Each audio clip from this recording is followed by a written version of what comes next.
Welcome to those of you joining us on YouTube or online for this interactive discussion where we are rethinking our ideas around pricing. And this is a social forum lyceum from the Accounting Alchemy Network, where we are working to turn the accounting profession into a vehicle for positive change in our world, really thinking about what would it look like to turn accounting into how we account for what we want to be held accountable to. So, today we're going to be talking about limiting beliefs that might be impacting our pricing behaviors and comparing different real world strategies for pricing our services within a gift economy model. And some of the questions that we're going to kind of touch on a little bit are ideas around what gift economy means to each of us, what equitable pricing practices might we currently be aware of, but also what are some of the barriers to employing equitable pricing practices, and any stories people on this call have. So currently we've got myself, Ingrid Hedstrom, and also Alina and Jana. Others might join us as we dive in. And so, yeah, I think let's just go ahead and kick off the conversation. Um, what does gift economy mean to each of you? If we want to do just a quick round, like when you hear the words gift economy, what does that mean to you, and what experiences have you had with the gift economy so far? Do either of you want to jump off mute and chime in with ideas to start with? Alina. Yeah, um, I think it could mean many different things. But right off the top of my head, it means that you are willing to, um, if you're in a business or something like that, and you're selling goods or services, you're willing to accept energy exchange or payment in ways other than just cash money, right? So this could be um, maybe a bartering type of thing where that person also provides you a different kind of good or a service. Um, or maybe they pay it forward, right? So they don't pay you directly, but um, I don't know, they pay their neighbor's mortgage or I don't know, maybe they do something nice for their community or in some way they pay it forward. So I think this could work really well in a smaller community, um, rather than necessarily like a global economy type of thing. That might be kind of interesting. We might explore that. But yeah, that's what comes to me. Awesome. Any thoughts from you, Jana? Everything she said. Um, when I first heard the term, I really did think of it as more about a group of people doing exactly what you described, Alina. So we are offering services and goods to the community. The other community is also offering services and goods so that collectively there are things that we can give and receive without having to disperse cash or use Apple Pay, right? Like we don't have to do any of those things. Um, But I also thought of it as, and maybe this is more equitable pricing, but I also thought of it as giving away some of my work in the form of reduced pricing. So giving you the same value, giving you the same work, putting out the same energy, but not charging the same amount, um, could be because there's a barter. It could be just because there's a need on the other person for my services, but they can't afford to pay market rates, and whatever those mean. Um, so, I see that, and I think I'm curious, and I'd love to hear from you both. What does it mean as a business model as opposed to simply um, a process of either giving or sharing or exchanging value without cash? Yeah. And I think we'll definitely need to get into that. Like, what does it look like in practice? What is the strategy behind it? I guess to start with, just what gift economy means to me. There's a lot of elements to gift economy that I really have been thinking about a lot, especially as I've been taking permaculture courses through an indigenous lens, and we talk about gifting. A gift is something that we offer with no anticipated exchange. So to gift something, we are just putting it out there, and there's no need for, even a thank you, really. That I mean, it's just enough. And to truly give, there's no need for reciprocity. And so what I've seen a lot of people do as far as gift economy goes is just giving their services away with the anticipation that, like an ecosystem, being a kind of circular reciprocal system, it's going to come back to you eventually, but you don't know where it's going to come from. If you're giving something away, something will end up coming to you, but you don't know when, you don't know how. Um, that's really different from what I've heard called a share economy, where people are all kind of investing their gifts into a a community, but it's anticipated that there's going to be reciprocity, that everyone will need to be taken care of. We're all sharing these things. And so often, like Alina was talking about, in local communities, what people often call gift economies are actually more like share economies, because there is an anticipation that there will be reciprocity, and that it's built into the culture that the reciprocity will happen. Whereas gift economy, you never know what's going to happen. So I guess let's kind of touch on the next question before we get into strategies around our specific businesses, around what equitable pricing practices are you currently aware of? What are some of the strategies that kind of you've seen out there in the world? And I'll toss one out there just as an idea. Alina, you mentioned paying it forward. Um, Vipassana meditation retreats don't charge people to come and meditate in a beautiful place that includes all of the food and everything like that for a week. It is not an experience I've gotten to engage in yet, but I know many people who have. And they don't charge any money up front, or even necessarily at the end. What they ask is at the end is, if this was worthwhile to you, please pay what you can to make it so that the next person will be able to do this.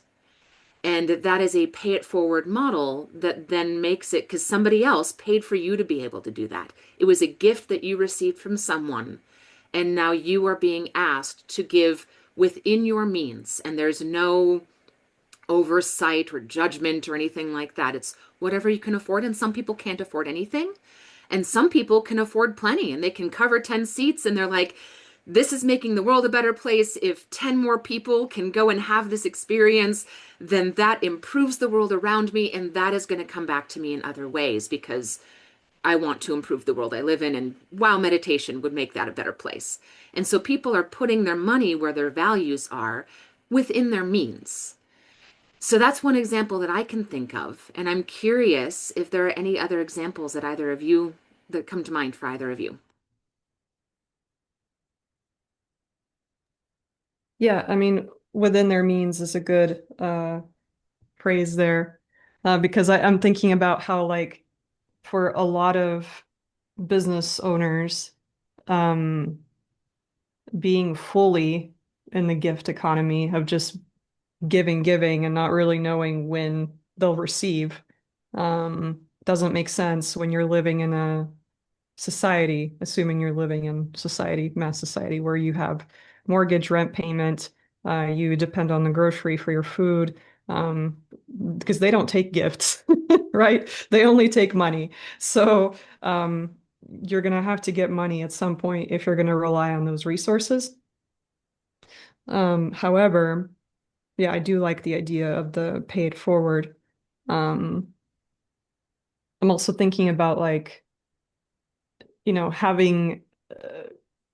having part of your business be under those principles, right? Like, I don't know, for example, in my business, I partner with an organization called B1G1, Buy One, Give One. And what they do is they have a really cool, like, platform, a digital platform, where you can tie your business activities to causes. So they're kind of like a middle person for all these different organizations around the world that um, support causes that line up to the sustainable goals, the global sustainable goals. You can look those up if you want. I think there's like 17 of them. And they vet these organizations pretty strictly from what I understand. So you know that your money's actually going somewhere and not just, paying some CEO's salary necessarily who's making $1 billion. Um, so anyway, I I have a part of my value is to donate 3% of every dollar I make to that organization.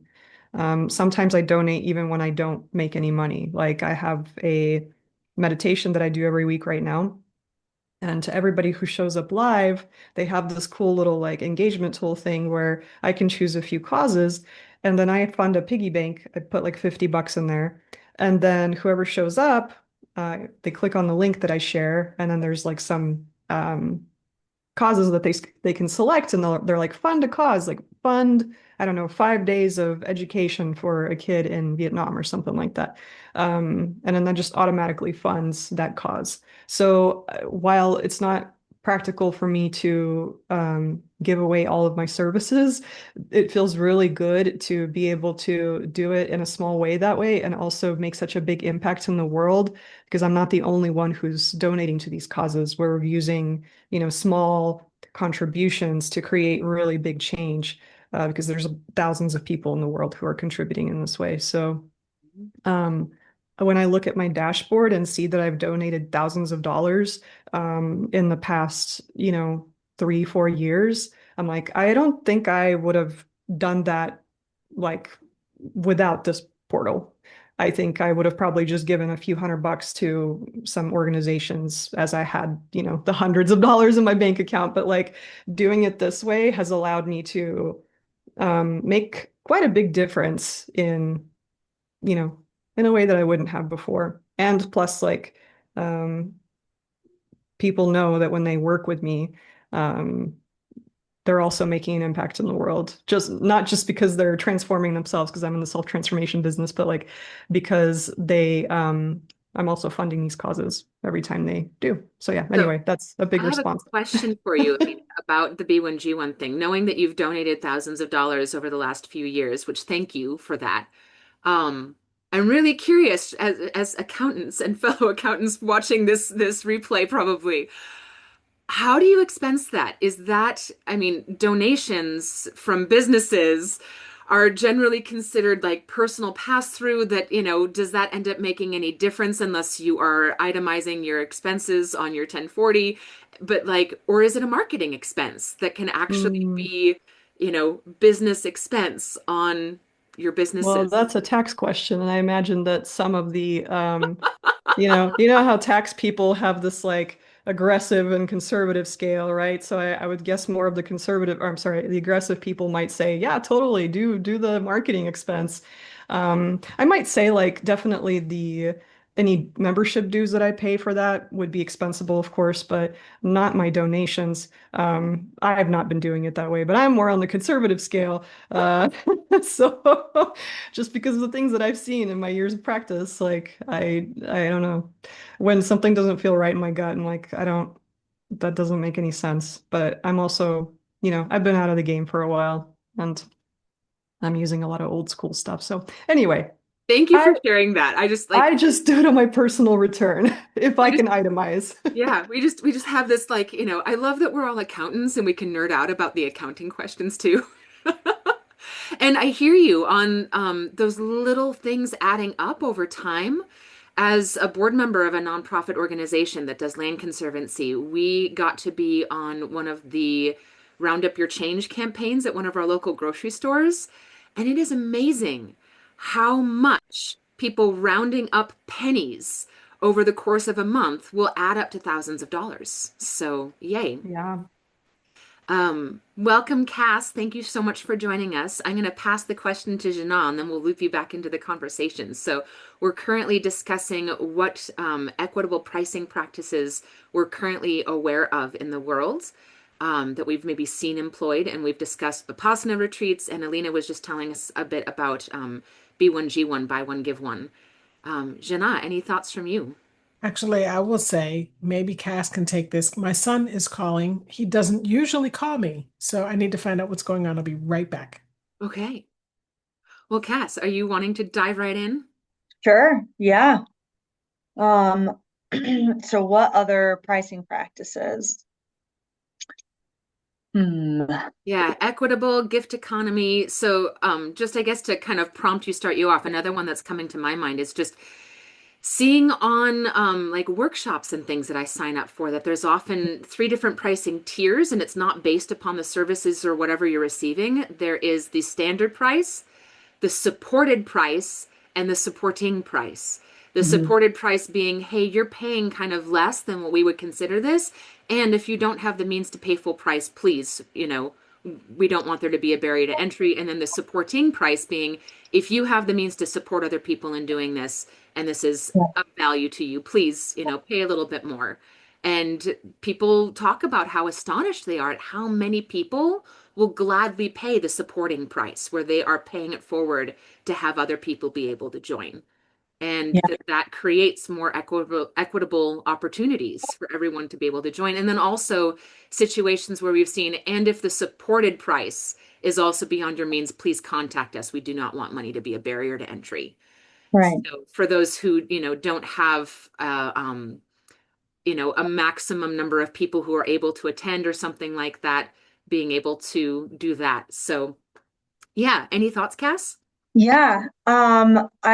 I guess what I'm thinking, and especially because I feel like so many of the things right now that we're being involved, so many of the, even just any day we go out and we pay for something, we're participating in that economy where there's more wealth being transferred up. E- Really anything, especially when you consider any service we usually go out there and buy, there's usually rent and um you talk about real estate and interest. Anyways, so I guess where I've been leaning towards, and I've been thinking of, and I've kind of done a little bit myself, is really being transparent on like what my costs are. And that transparency piece of this is what it costs me to do this thing. Um, and what I've also considered doing, and I haven't done this yet, but I thought would be a grand idea, is also being open about like what is it that what is it else that I need? And sometimes it might not be money things. It might be. It might be that, yeah, I need, this much money to make my wheels go around every month. Or, I'm looking for extra paint to paint my house. I don't know, just random things. But going even beyond money, or I need somebody who's really good at working with technology to help me make this beautiful moon calendar that I'm having trouble creating and putting out there. But being transparent about like what it takes us to do this thing, and also being transparent about what we need. Um, and and that way that also giving people some idea of what to choose. And I think this is also awesome in terms of entering into gift economy stuff, because part of that is, for one, being able to state the things that we do need. And sometimes it's not just money. And that's where the creativity of gift economies and the abundance of gift economies, I think, can really be shown. Um, so yeah, just clear about what is needed and what it costs us to do the things. And I like the structured thing that you mentioned too. And I know personally, like what I do in my practice is I'm clear about my out of cost pockets. As a tax for, doing taxes, I pay a filing fee to file that return. Each return has a certain dollar that I have to pay out. So I ask for at least that back. Um, yeah. So that's what I got. And I'll pass it back. Thank you. Alina, you mentioned something in the chat about cost transparency being a bit tricky. You want to say more about that? Oh yeah, maybe Cass, you can say more about this. But like in my perspective, being a professional who has, spent thousands of dollars on a college degree and thousands of dollars in license fees and continuing education and whatever, to gain the knowledge, in order to be able to prepare a tax return properly or whatever, assist somebody with entity structuring or business consulting. Like, I feel like so much of, like I said, I've been out of the game for a while, so I don't even know for an accounting firm like what a typical gross profit margin is. Like what if you just took, you know, the cost it takes to operate like tax software and rent or whatever, right? Like what is the gross profit margin before you account for um like if you charge $1,000 for the tax return, it probably doesn't cost you $1,000 to do it. It probably costs you like, I don't know, $100 or something at the most. However, most of that fee is from your expertise, right? So um anyway, I don't know. What might you say about that? Yeah, I think that's a really good point. Especially considering like, yeah, I'm still paying off some student debt from grad school, unfortunately. And and I think there's ways to put those costs in there. I haven't gone down this rabbit hole yet. I've just kind of kept it simple. But I think that's where, there's an opportunity where you could go deeper to be pretty transparent about like what does my life cost a month? Like what do I really need in terms of like money things? And that takes a lot of vulnerability. And I haven't been ready to put it all out there yet or do the numbers to be that transparent, but it is something that I've considered. Um, and I think that also comes back to this like communal relationship piece of like, are the people in our community being taken care of, and what do they really need to be taken care of? And part of that obviously does require, oh, I have to pay this student loan every month. And being transparent about that piece. And so again, this is like an idea I've had, but not something that I've been really ready to put out there yet. It's kind of, I mean, putting things out there like, our debt, our student loans, that's kind of like getting naked financially in front of our customers. Like it's extremely vulnerable to talk about some of these things. So yeah, Jana, do you have anything to add? I've been listening, and so for the record, I have ADHD, and as a result of ADHD, I hear lots of things. I'm like, "Oh, that. No, wait, ooh, that." And then I forget the last thing that was the ooh, that. Um, so I wish I could remember everything that I heard and wanted to comment on. But the most recent thing that comes to mind, two things. One, vulnerability you talked about. So I just started a little baby tax practice, and it's all by referral. And when people ask me for my rates, I'm like, I don't really have any. I really don't. I don't have a minimum fee. I have an idea, but I kind of wing it. And I feel like some of what you're talking about, you mentioned Cass. I have one client in particular now. She's struggling, and she was not afraid to tell me. And I shared with her, I know that struggle, and I shared with her my own stories. Um, Recent experiences and experiences that go back to different points in my career. And I shared this with her to let her know that kind of like I got you, and we'll figure out the money. We'll figure it out. Um, and I feel like something like that, you can't put a price on those kinds of relationships. And one of the challenges I've always had with our industry, because I've always had public accounting as all of my life, right? What does the hour have to do with anything? And I scratch my head.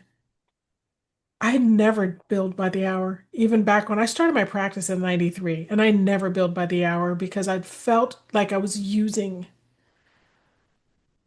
it felt usury, I guess, in some ways, and somewhat arbitrary. And so there's that. So there's that building that deeper connection with somebody. And then based on that connection, you can start to identify, maybe value, what do they need? How can I fulfill those needs? What do I really need from this client in order to do that work? So my pricing is completely, I don't want to say it's erratic. I do, and if you work with me and you're watching this, it's not. But um, I do have a hard cost, and so I do think you need to consider the hard cost as a practical matter. Like you said, Alina, at some point, I got a mortgage to pay. I pay utilities, I buy food. I don't have a garden, so I rely on the grocery stores to get my food. But then I also recognize that I don't have direct hard costs, but I have indirect hard costs, right? Like I can't do this work without the internet. I can't do this work without a subscription to Microsoft, um, or maybe Google Workspace.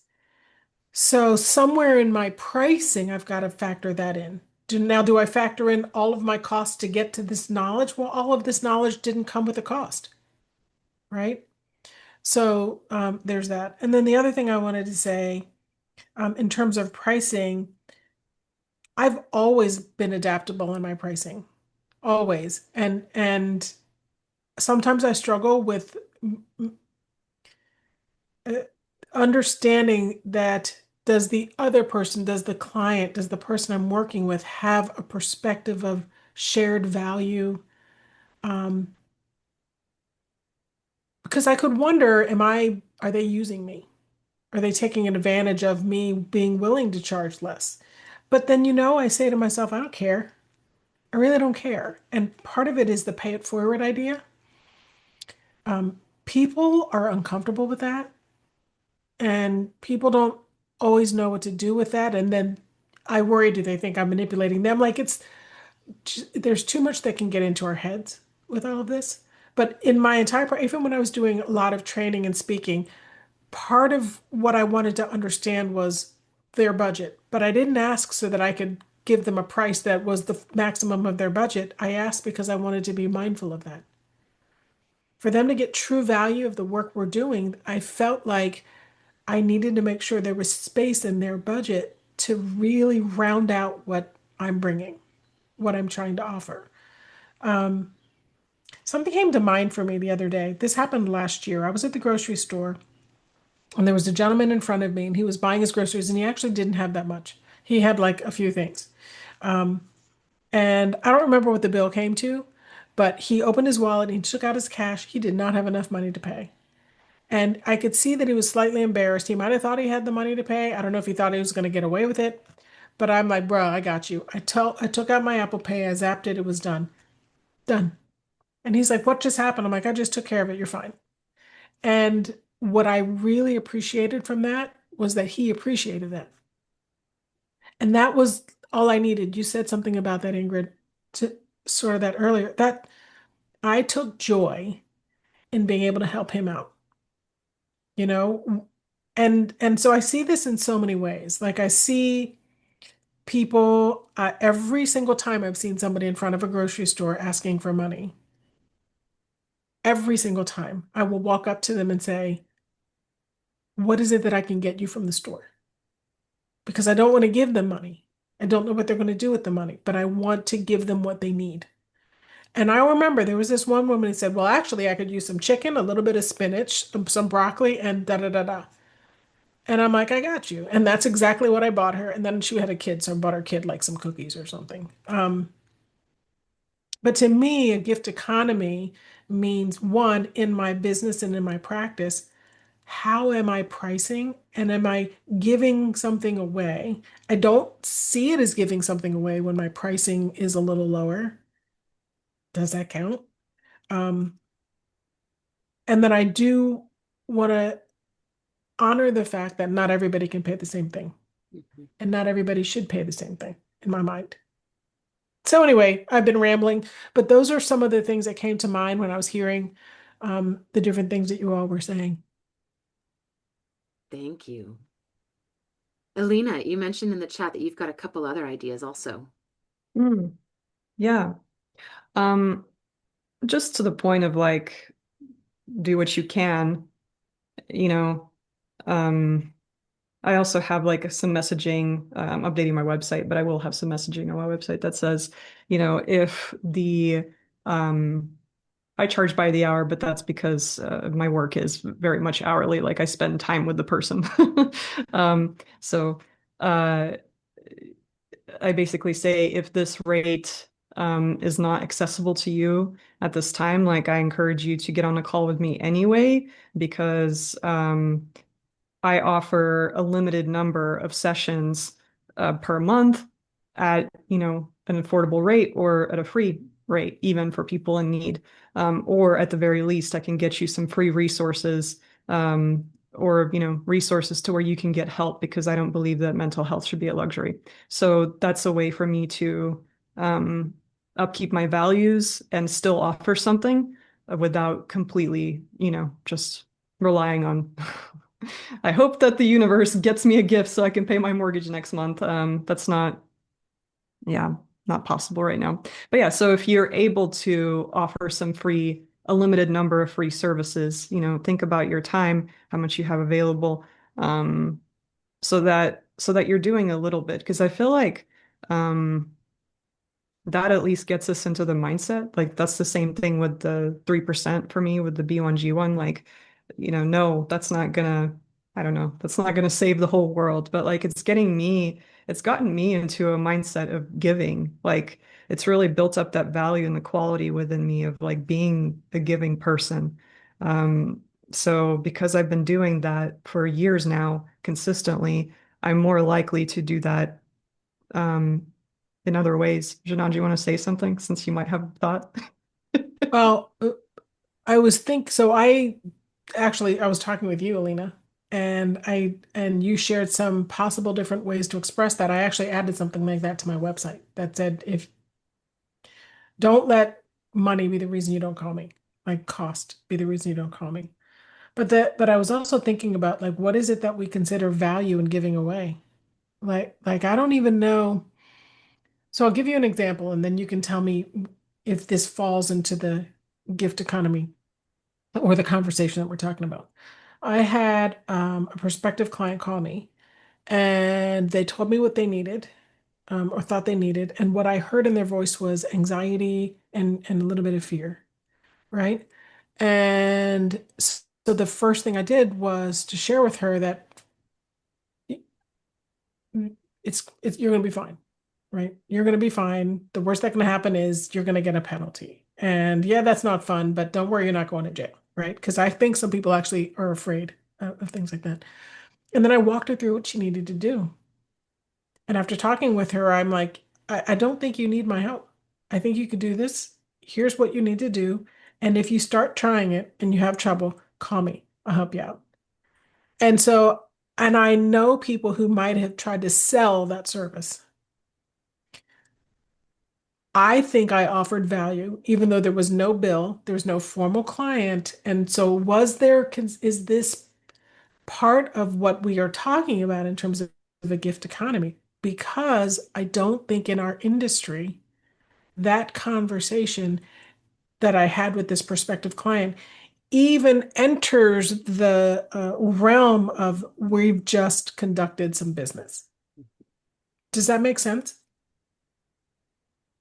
Yeah. Yeah, I have a few things that this is. Oh, do you want to respond to that, Alina? Sorry. Oh, sure. I was just gonna say to the people on this call, I think we have a little bit of a different scenario or set of circumstances. Like I keep saying that I've been out of the game for a while. That's because I used to be a CPA and I used to have a job where I went from, 8 or 9 a.m. and spent, till 5 or 6 p.m. And like none of us have that currently in our reality. So and we have different sets of circumstances, like I don't know, supportive spouses or certain living facts and circumstances that allow us to give more because we can, right? And so Privilege. I'm just Let's just call it privilege, acknowledging. privileged, yeah. Yeah. So anyway, I'm just thinking about how um there's an added challenge maybe if if I could revert back to corporate Alina or small business accounting Alina, um, for you to be like, well, you could just, give stuff away, or like people will call you and you can just have these conversations with them. And I'm thinking like, okay, so I have 8 or 9 hours at work. I have all these tax returns to get done. I'm probably going to already be here late. And then three people want to have conversations with me about their pick my brain. I think that's where it gets hard because sure, I had free and pick my brain conversations a lot and I made up for them later. Like I would be at work till 9 p.m. because I had pick my brain Right. conversations for free. So it's hard. And I don't even have a family. I don't have kids like uh, coming, Yeah. I don't know, just naming some things that could be a challenge. Yeah. I think that you're, I yeah. just want to respond to that really quickly in that the distinction that I was making, I love the fact that you brought up the pick your brain conversation because I think in this industry in particular, if people know we do taxes or just they know you're CPA, therefore they assume you do taxes, right? Um, I think people think they can ask a quick question, which is the classic pick your brain. And I think that in my mind, that wasn't part of what I was thinking. I was thinking about people who are actually knocking on your door saying, I need to hire you. And so I'm saying, I can help you. I can offer you some value. I can support you. You don't need to hire me. You don't need to pay me. But I don't know that that enters the level of what we're talking about. So sorry, I didn't want to monopolize. I just wanted to No, I talk think so. on that You're point. you're getting into the next prompt, which what are the barriers that we see Mm, to employing equitable pricing practices? Before we get into that, though, I want to touch back with Cass and see if yeah. you had other ideas on what we were previously discussing to toss in. Um, yeah, I think I just written a few things down about some of the stuff we were talking about before. And Janelle was talking about somebody being nervous, calling and being nervous and scared. And I've it reminded me of a few conversations I've had with some people who have come to me with a lot of shame of like Mm, where they were at. yes. And to me, I think that this also goes back to like when we were talking about some of that transparency on our side of what we need. And I think that and even Jana, you were talking about how you had shared some stories with them, and I think that kind of helps level that power dynamic that is often in our field where we're the experts. And we do know these things, but like I have my own personal financial stuff. um, and I guess being transparent about that and being transparent about what you need, those are vulnerable things that I think can help actually build better relationships because a lot of people come to us and we're seeing the they're financially naked in front of us. And that can be hard for people. And I think us kind of sharing some vulnerability can help, I guess, make that more comfortable for people. Yeah. And also, I was thinking about the hours thing because we were talking about hours and time. And it's the one thing that I do put on my invoice and I don't charge for it. They can decide. But I think that it's hard to know, like, how much time did it t take me? How much of my energy did I invest into this? And some people don't, it's hard for them to know. This is so foreign.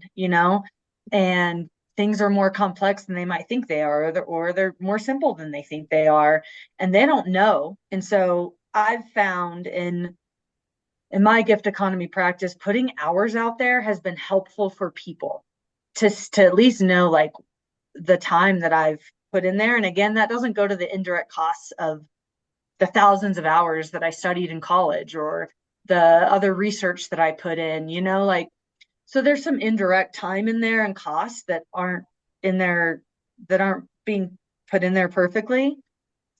But to me, I found that because this whole gift economy thing can feel really uncomfortable for people and they don't know, the hours for me has been helpful, or I've seen it's been helpful for folks to understand what I at least did. And then that can kind of help them be like, well, what's my time worth? And maybe we can do something that's on the same level. And to me, this has been at least a good first step in the gift economy thing because, we've got CPAs out here charging, $400, $500 an hour. And if somebody's making $30 an hour, that's hard. Yeah. So to Can I me, ask, that's kind of been a helpful bridge to understanding this gift economy thing. can I ask how do you express that? on your invoice? Because part of me was thinking specifically about a client. I sent her an invoice along with the language that says pay what you can. And she emailed me and said, well, I can't pay the whole thing. I can pay this. I'm like, I got you. And I said, I'll take care of the difference. Um, but the reason I did that was I was trying to express what you said. And I thought, what if I could have said something like, I invested 14 hours in working on this for you? Um, I Yeah. don't know, but that's like, how do you put it on your invoice? Is that, Well, I and don't know would if that you're have too personal. changed what Mm, she could pay? So what I do is so I've got my filing fee. This is for tax stuff. I've got my filing fee. So that's in there. And then I have my hours, and there's nothing associated with that, or there's no money associated with that. So like not a line item, hours and this dollar amount. And there's no dollar amount in there. There's just the time. And then once they they can then choose what to pay, and then I'll go back and I'll update the invoice and then like basically give them a paid invoice that shows the receipt. So that's how I do it. And what was your comment, Ingrid? You said something, right? Oh no, I don't remember. Oh, you were asking about putting the hours on the invoice, and you were reflecting about the client just kind of, pay what you can. And I'm curious, would putting the number of hours on the invoice change what someone can pay? If they're within limited means, does it change anything to let them know how much That's a good what went question. into it? Because now I feel like maybe if I had done that, she would have felt pressure to pay more. You Um, want her to feel pressure to pay more? Is I that, don't. yeah, Yeah. I also think that I guess the way I'm seeing it is transparency of like what I put into it. yeah. And and I think that for one, that helps them have some idea of where we're at. And you know what? There's sometimes where I've gotten paid less than $10 an hour for my work because that's what they had. And that's the reality of the gift economy. And I had to kind of sit with that and be like, whoo, that was, Yeah. okay. So, Ingrid, tie this back to what you were saying at the beginning about the retreat, right? Can you imagine then sending an invoice? In my example, I don't want to create that pressure. So, but if you go to the retreat, you can see it. You can see there was food. You can see, right? There was time, there was lodging, there was care. Um, so what this is now I'm just kind of making stuff up. Like, what if on an invoice I had put something like pay what you can, so that I can continue to offer these services for others? Like, I don't know that because that'd be so bizarre. Somebody Yeah. would not know what to do with that invoice. So let's kind of wrap it back around, and I want to get to that barriers and challenges question, which includes this retreat question. So Janelle, hold that in your mind if you can, with your beautiful ADHD brain. But I also want to touch on barriers to the standard pricing model, and the thing that you said just a little bit ago, Cass, about power dynamics, and particularly the power dynamics that are inherent in the traditional accounting model. And the traditional accounting model, I'm just going to call it out, being primarily male, primarily white. When someone who, maybe looks like me or any of you walked into an accounting office kind of scared because they don't know how much this is going to cost. They know that they're maybe in financial trouble. They know they need help, but like out of their depth, and they encounter potentially an older white man in a suit who is this like professional veneer that keeps us from being even human together. That power dynamic can be terrifying to some people. But yet we feel beholden, like we've got no other recourse but to just fork it out and deal with it. Similarly, going to the doctor or the dentist can sometimes be really, really terrifying. Our system has programmed us to just trust people in these positions of authority and take their professional word for it and say, well, that's just what it is, and I'm going to have to deal. And what if it doesn't have to be that way? And so now here we are, four women in a room talking about what are some other methods? Like, what does it look like to actually have personal relationships with the people that we are in service with, where they see us as human, we see them as human, they're coming with their vulnerability, and we respond with our vulnerability, like that beautiful story that you were sharing, Jana, and being able to break down that professional veneer that exists in transactional relationships. Because when it comes right down to it, there is no such thing as financial security. True security is not financial. True security is being in human relationships where, like you said, Jana, I got you. We're going to figure this out together. And so getting back to the retreat, like you were saying, Jana, the hours on the invoice, being able to say, this is the effort that went into this, is part of almost having essentially an informed consent conversation. Do people know what the energetic investments and outcomes were so that they can make an informed decision about what feels good to me? And if after the fact, somebody who is only able to pay, less than $10 an hour is like, this is what I've got, this is what I can do, they might feel, like they might feel grateful that they had the opportunity to receive an amazing gift of someone who is willing to give time and like, wow, that amazing relief. They might feel shame that they were only able to invest that much, or they might feel like they got away with something. Who knows? That's up to them within their experience, and our lived experience is kind of up to us. And, some of the emotions and thoughts we're having around it might be chosen. Some of them might be automatic. When it comes right down to it, we are not our thoughts. We are not our emotions. We are whatever is in here observing all of that. And we have limited control over what we think and feel in all of this.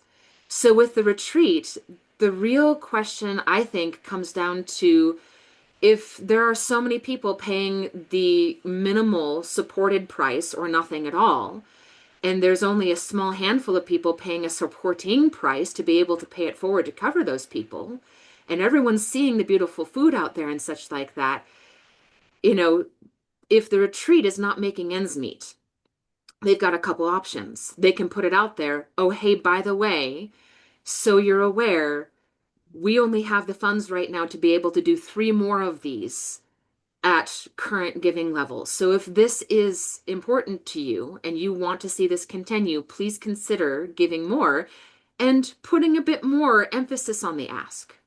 Another option is cutting the Can I ask you costs. really quickly on that one Mm-hmm. before you move to the next example? In that case, does your model that you're sort of thinking through include reaching back out to the people who've previously attended the retreat? I don't Or know. is it because that feels more like salesy marketing, right? Like old school marketing, or is it because, or does it add pressure to me as the next person to pay more than what others may have paid in the past without giving dollars? It's just impressions. And Yeah. like, at what So point does it leave one model and start to revert back into? in the same way that we're trying to change our mindset around the pricing and like open ourselves up to what could this look like, changing our mindset around marketing. Mhm. If that organization that's putting on those retreats is, truly a gift economy or maybe even nonprofit organization, putting the word out to their community of people that they have served that value their services and saying, hey, this is where we are financially. If you have the opportunity, please give if you want to see this continue. That's still a choice. It's not pressure. It's not, please sign up for another retreat because you've paid in the past and we want more of your money. It's not selling them anything. It's, hey, in the spirit of reciprocity, if this is important to you, please give. In the same way that I get tons of emails from nonprofits asking for my money. And sometimes I'm able to give and sometimes I'm not. Cass. Yeah, I wanted to respond to this because it's come up a few times around pressure. And I think that in a transactional relationship, normally everything is like deserved. And so, and in a gift economy, it's a little bit more fluid and it's different. And a gift is not free. There's responsibility that comes with a gift. And there is inherent pressure in there, but a different kind of pressure. It's not a salesman-y transactional pressure like you might find in transactional. It's different. And these are dynamics that we don't have like the best language for, and we don't have a lot of experience with. But a gift is not free, and there is responsibility in there. Whether that means you're going to pull that in and make something beautiful and give it somewhere else, or there's a direct reciprocity back to in that direction. Whether it's right now or later or in another lifetime, I don't know. This can get real big. But I just wanted to point out that pressure that we're feeling, because it is there and it is a responsibility. And I think that it's a dynamic that we're not used to like talking about, because it's a new world and it feels different. The gift economies feel different, which is also why, as we're asking our clients to engage with them, we're also almost teaching them and learning ourselves along the way. Yeah. And can I ask you what you mean by a gift is not free? Can you say more about that? Yeah, and I'm thinking of this too in the terms of how in transactional things like, oh, you get this free.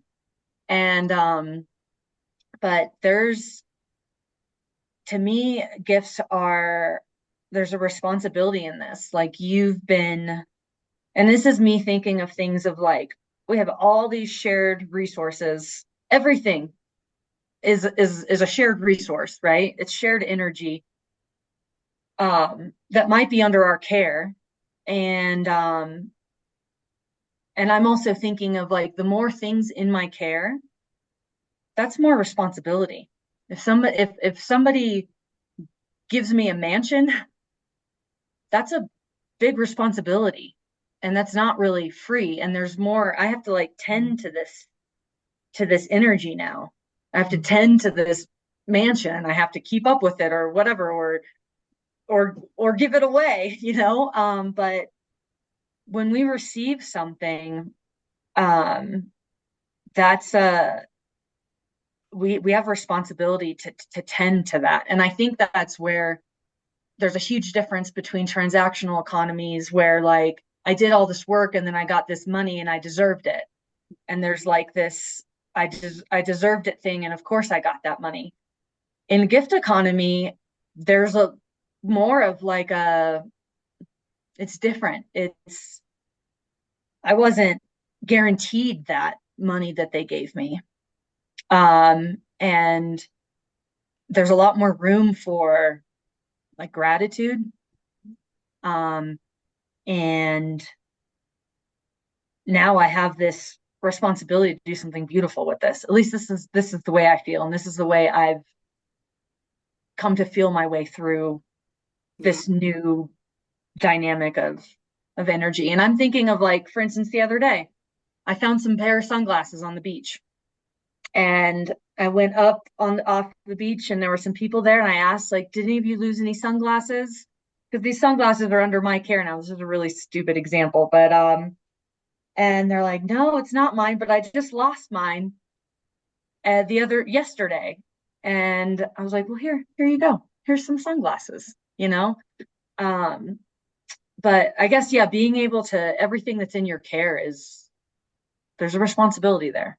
I think you're hitting on something really important, Cass, because we were talking earlier when we first started the call about what does gift economy mean to each of us. And I'm so glad that you got the chance to answer that question, even though the prompt wasn't, you weren't here for that particular prompt. And one of the things that I put out there was this idea that a gift is given without any expectation, and that there might be some kind of responsibility from what you're saying when you're receiving a gift to effectively care for that gift. And I think that that's one of the things that I really notice when I'm giving, is that if it feels like my gifts aren't appreciated, if it feels like there is a lack of reciprocity in that relationship, even if it's a gift economy and not a share economy, I'm not going to continue gifting in that direction, because it'll feel like, the investment is just kind of going down a hole. And at some point, I'm going to make a different choice and I'm going to put my energy where it feels most generative. And I want to toss it back to Jana with the acknowledgement that we've got scant minutes left. I want to respect everyone's time. And we still want to talk about stories, the strategies of like, what does it look like as a business model that you brought up earlier? So I'll just say quickly, the last point you made, I'd written something down earlier when you said if we give a gift away, that person could feel grateful, they could feel shame, they could feel like they got away with something. And I thought in my mind, I wrote down, who cares? Right? Like, it's not my job to like think about post gift survey and like, which way did you feel? Did you feel shame? Right? Like, I don't care. What I want to pay attention to is the connection that you just talked about, because if that relationship is mutually fulfilling, the person who thinks I got away with it, that relationship is not going to last. Organically, it's not going to last. And if that person feels shame, I feel like that relationship, when the trust builds, it will actually deepen and you will be able to address that. And if I can't, then I'm not the right person for that. Right? And maybe I unlock something for somebody. But at the end of the day, I have to stay on my side of the fence and do what I feel like is the value. Yeah. Yeah. Thank you. And really briefly to address what you asked earlier, Jana, about the retreat, the other option besides, putting it out there and requesting more is lowering the cost. So as you notice, the food quality at the retreat getting less, and it went from having a ton of fresh fruit and things to now everyone's eating rice and beans. And someone might ask, "Oh wow, things have shifted." It's like, well, people aren't supporting financially, so this is what we have the money for. But the important part is the meditation, not the fancy food. So we're still getting together. We're still going to make it happen. And we're going to do it in a way where we can make ends meet. And this is what we've got. So please be welcome and you will be nourished, even if it's not as comfortable as you've been in the past. What are you paying for? So, yeah, we're creating it together. We're co-creating these experiences. And I think that's one of the beautiful things about these kinds of discussions is what kind of relationships we're having. And these discussions, these gift economy ideas and equitable pricing discussions create shared experiences. So we talked briefly about the barriers to the old way, those power dynamics and the way that it makes people feel and that vulnerability. Barriers to employing equitable practices can often lead to anxiety on behalf of the service provider of, am I going to be able to meet my expenses? Am I going to be able to live like this? And I hear that a lot in people saying, oh, wouldn't it be nice to be able to do that? And how the heck, where's the business strategies? So I guess that's a question for each of you. What have you employed really briefly? And how does it look as a business model to you? I can start with this. So one thing that I've because this gift economy stuff and it's not something that we're really familiar with and it's kind of new and there's a lot for me of like feeling into it. I I've been very clear. I did not want to walk into this gift economy in that survival mode. I've been very I guess like clear about that. And so to me this is a transition. And I'm still figuring out this gift economy, still trying to figure out how to bring people, invite people into it. How do I show up better to it? And so this is a transitional thing. And so I have a contract that I know pays me what I need that can make my ends meet, for the most part. And so that is I know I can survive. And so I have a contract where I get paid by the hour and I know pretty much what I'm going to bring in every month for that. And that provides me the base to be able to be curious, be free, and be open and not in a survival mode, and bring a little bit of fresh air and like breath into the gift economy side of my practice. And so for me, that's what I've done to make sure that I still feel safe. Thank you. Alina, I saw your post that you need to get going on time. So anything that you Yeah. want to add? I mean, I already kind of shared what I do. I'm not full gift economy. However, I'm just always asking myself, like, um, when something like that does come in, like Cass, what you've mentioned, right? Like, if I have a really great month financially, because I've had, I don't know, opportunities that popped up, like I'm able to give more of my time, of free sessions, of whatever. So I'm always, I think a really big shift is just shifting away from um, the typical business model of like more is always better, it's never enough. Lindquist's toxic money myths, right? Like, this is just the way it's always been. It's it doesn't have to be like that.